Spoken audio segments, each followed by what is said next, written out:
à toi et bienvenue dans cette nouvelle vidéo. Aujourd'hui, je m'adresse essentiellement à ceux qui ont déjà fait une école d'ingénieur ou bien une école de commerce, puisqu'aujourd'hui, je tiens à vous présenter mes méthodes, mes astuces pour réussir à postuler au job de ses rêves. Donc je vais partager cette vidéo en 3 grandes parties. La première partie va s'axer autour de je fais mes premières expériences, c'est-à-dire je sors d'école, qu'est-ce qui s'offre à moi, quels sont les différents types de choses qui s'offrent à moi, et du coup en deuxième partie on verra en fonction de chacune de ces situations les bonnes méthodes pour postuler aux emplois en question.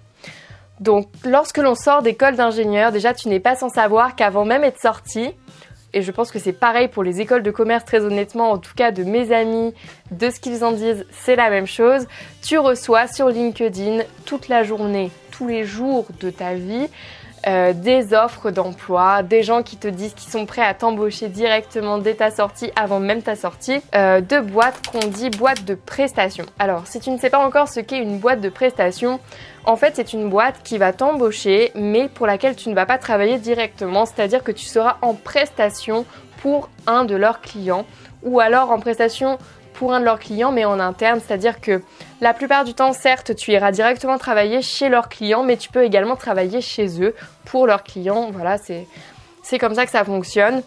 Souvent, on me dit que c'est super pour faire ses armes, en tout cas pour ses premières années. C'est-à-dire que la plupart des ingénieurs que je connais qui ont plutôt, on va pas se mentir, la flemme de postuler ailleurs, prennent cette solution un peu par facilité, parce que c'est vrai que c'est facile au début sans expérience de trouver un taf qui est pas trop mal rémunéré quand même et qui au final assure une sécurité dans le sens où tu ne vas pas te faire virer du jour au lendemain et tu es en CDI alors que tu n'es même pas encore sorti d'école. Donc mon avis est très clair sur cette situation. Si tu as la flemme de chercher plus loin, clairement vas-y, mais vas-y en connaissance de cause, c'est-à-dire que ces boîtes-là ne sont pas là pour être ton ami, ces boîtes-là sont là pour faire du business, sont là pour gagner de l'argent sur ton dos, c'est-à-dire que en fait quand elles vont t'embaucher, lorsque tu vas gagner, je ne sais pas moi, en sortie d'école, tu vas être environ à 2000 € net par mois.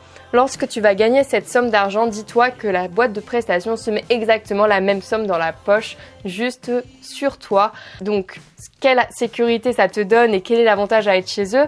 C'est que, imaginons le client n'a plus de travail.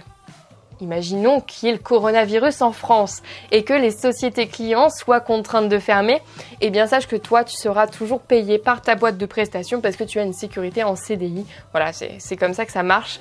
La boîte de prestations c'est bien par sécurité puisqu'en fait entre deux prestations chez des clients, tu as la période d'intercontrat pendant laquelle tu n'as pas réellement de travail puisque tu es souvent au siège mais au final sans travail, voilà, c'est une réalité que personne ne dit tout haut mais qui est réelle et était payé pour ça. Ces périodes d'intercontrat peuvent durer parfois très longtemps et c'est souvent ça qui finit par fatiguer les consultants, c'est-à-dire que quand tu as passé, imaginons tu as passé 2 ans dans une mission et que tu enchaînes avec 6 mois d'intercontrat, ces 6 mois finissent par être très longs et sache que ça arrive parce que il se peut que ta boîte de prestations, imaginons tu es spécialisé dans du dev PHP, il se peut que ta boîte de prestations n'ait pas de clients qui recherchent un dev PHP. Voilà. C'est des choses qui arrivent. Bon, il existe des grands noms de boîtes de prestations tels que Alten, Altran, etc. qui sont très connus, que ce soit pour justement des postes type ingénierie ou des postes école de commerce. Je pense également à Capgemini, je pense également à Sopra, enfin voilà. Toutes ces boîtes de prestations ont le même modèle de fonctionnement, tu auras un salaire à peu près équivalent dans chacune d'entre elles. Cependant, fais attention à toi, lis bien tes contrats et ne te laisse pas marcher dessus parce que c'est très facile quand on est jeune d'accepter une mission parce qu'on a un peu la pression de son manager. Mais en fait, non, tu as le droit de dire non. Tu as le droit de dire non à une mission. Pourquoi? Parce que si tu dis non, au pire du pire, ils vont te licencier. Ils seront dans leur tort. Même si tu ne décides pas de porter plainte contre eux, je te rassure, le lendemain, tu auras un poste dans une autre boîte de prestations. Donc finalement, il n'y aura pas de problème, c'est-à-dire vraiment ne te laisse pas marcher dessus. Si la mission ne te plaît pas, ne l'accepte pas. Voilà, c'est tout, ne pas aller plus loin. Donc ça, c'est la première solution, les boîtes de prestations. Donc, tu n'as même pas besoin de postuler, donc je ne vois même pas quel conseil te donner. Ces boîtes de prestations viennent te chercher. Second point, les grands groupes variante que j'ai également testée. Donc les grands groupes, les différents sites sur lesquels postuler, c'est avant tout les sites propres aux grands groupes. C'est-à-dire que si tu veux travailler chez EDF, je suis persuadée que le site doit s'appeler comme EDF Carrière. Si tu veux travailler chez Thales, c'est la même chose. Ils ont forcément leur propre site de recrutement et c'est ainsi qu'ils fonctionnent. Après, si tu veux t'orienter vers ce genre d'emploi sans passer forcément par leur site, mais que tu veux une vision globale, c'est-à-dire que tu n'as pas d'idée de client particulier, eh bien tu peux aller sur des sites tels que Cadre Emploi ou d'autres sites qui apparaîtront tout autour de moi et que je te relisterai également en barre d'infos. Donc enfin, si tu souhaites te lancer dans la troisième voie qui existe à mes yeux, qui est l'entrepreneuriat, il y a de nombreux sites également. Tu n'es pas obligé de monter ta boîte pour te lancer dans l'entrepreneuriat, pas du tout.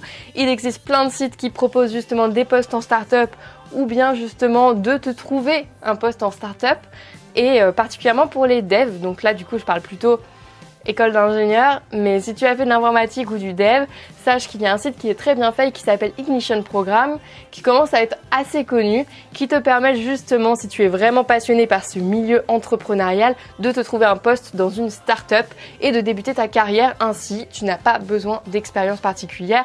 Il mise par contre sur ton expérience personnelle, c'est-à-dire que si tu as déjà participé à des startup week-ends, si tu as déjà participé, je ne sais pas, au lancement d'un projet, même s'il n'a pas abouti, c'est des choses qu'il faut mettre en valeur. Si tu as déjà toi-même créé des choses également, telles qu'un blog, un compte Instagram, une chaîne YouTube, tout ça, ce sont des choses qui prouvent ton côté entrepreneurial et qui donnent du poids à ta candidature. Ensuite, il y a également le site Welcome to the Jungle sur lequel il y a énormément d'offres. Alors, il n'y a pas que des offres en start-up, je suis d'accord, mais il y a essentiellement des offres sur des emplois qui font sens, dans le sens où les grands groupes vont pas poster leurs offres d'emploi dessus. L'avantage également, c'est qu'il y a vraiment de tout. Il y a des stages, il y a des CDI, il y a des CDD, il y a des postes en freelance. Donc ça, c'est plutôt cool. Welcome to the Jungle, pour moi, c'est la version va postuler pour un job quand t'es de la génération Z. Voilà, c'est la version hyper jeune du monde du travail. C'est un peu le deuxième écosystème qui est en train de se mettre en place progressivement. Un autre site sur lequel tu peux postuler qui me tient particulièrement à cœur est le site Jobs That Make Sense, dont j'ai déjà parlé également, qui est un site sur lequel les sociétés, les associations, les boîtes peuvent poster des offres d'emploi uniquement s'ils respectent certains critères, donc des critères éthiques, des critères sociaux, des critères de parité, d'égalité, etc. Et donc c'est des métiers liés au social, liés à l'entrepreneuriat social et je suis persuadée que tu trouveras plein de choses très très intéressantes. Pour ma part, que ce soit Welcome to the Jungle ou Jobs That Make Sense, ce sont vraiment les deux plateformes sur lesquelles je cherche quotidiennement. En tout cas, j'effectue une veille régulière parce qu'il y a vraiment des offres qui valent le coup. J'ai déjà passé, je pense, une dizaine d'entretiens uniquement via Welcome to the Jungle. C'est quelque chose qui marche vraiment bien. Ils te proposent de mettre un CV ainsi qu'une lettre de motivation. Donc c'est plutôt bien fait. Et tu as également un descriptif hyper complet concernant la société. Tu as des petites vidéos de présentation des fondateurs des startups, tu as des indices comme la parité homme-femme, la moyenne d'âge ou même des petites phrases un peu fun du type si tu aimes les after-work bières le vendredi soir, rejoins l'équipe, enfin voilà. Des petits trucs sympas. Donc Welcome to the Jungle, c'est vraiment un site pour les personnes qui vont vouloir montrer leur motivation, prendre le temps de faire un CV élaboré, adapté au poste, adapté à l'entreprise pour laquelle ils postulent, ainsi qu'une lettre de motivation vraiment pertinente, mais ce sont des sites sur lesquels on trouve des pépites. Donc voilà, nous avons balayé les 3 possibilités qui s'offrent à toi quand tu sors d'école d'ingénieur ou d'école de commerce. J'espère que ça t'aura vraiment aidé pour te mettre à postuler. Je sais que là c'est la période où vous êtes en stage et où justement vous allez commencer à vous poser des questions. Est-ce que vous allez être intégré à cette société en CDI suite à ce stage? Est-ce que vous allez vouloir chercher ailleurs? En tout cas, ce que je vous conseille, quoi qu'il arrive, même si vous ne faites pas une décision arrêtée aujourd'hui, commencez à faire de la veille. Comme ça, vous allez vous familiariser que ce soit avec les outils, mais également avec le fait de postuler, parce que je pense que postuler, ça requiert un entraînement. Pour ma part, je vous dirai pas pour quelle boîte c'était, mais j'ai postulé il y a 2-3 ans de ça dans une de mes boîtes de rêve dans lequel j'ai avancé assez loin dans le process de recrutement. J'ai finalement pas été prise et je m'en voudrais toujours parce que Je sais que c'est parce que je manquais fortement d'expérience en termes d'aisance à l'oral, en termes de savoir me présenter, etc. Entre autres, bien sûr, mais je manquais d'expérience de manière générale. Mais en tout cas, je sais que si j'avais eu un peu plus d'entraînement concernant les entretiens d'embauche, j'aurais peut-être réussi à être prise dans cette boîte et du coup, j'étais un peu déçue. Mais bref, je m'en suis remise aujourd'hui, je suis très heureuse quoi qu'il en soit.